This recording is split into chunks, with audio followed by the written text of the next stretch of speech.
دي قائمة النادي الأهلي لمباراة يانج أفريكانز في دوري أبطال أفريقيا. النادي الأهلي في الميركاتو جاب 4 لعيبة جداد وخرج من القائمة مجدي قفشة وأحمد رضا ومصطفى العش وعمر كمال ومحمد عبد الله وأشرف داري. الأربع لعيبة الجداد جاب يوسف بالعمري وعمرو الجزار ومروان عثمان وأحمد عيد. اتنين بس اللي دخلوا قائمة مباراة بكرة. اللي دخل القايمه احمد عيد ومروان عثمان. بصراحه كنت اتمنى اشوف عمرو الجزار، لان احنا ما عندناش غير 3 مساكين بس كده في القايمه: ياسر ابراهيم واحمد رمضان بيكهام وياسين مرعي. كان لازم عمرو الجزار يكون قاعد على الدكه، الا بقى لو ما كانش جاهز بدنيا.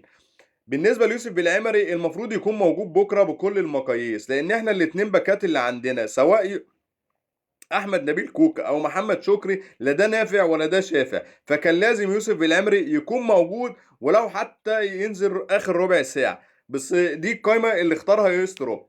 عموما مباراه يانج افريكانز بكره مهمه جدا، لان يانج افريكانز 4 نقاط والاهلي برضه 4 نقاط والاتنين متصدرين المجموعه. لازم الاهلي يكسب بكره، وان شاء الله ان شاء الله يكون بفرق اجوان عشان يفرق في المباريات القادمه. عموما هنستنى نشوف مباراه بكره وهنقول راينا بعد المباراه.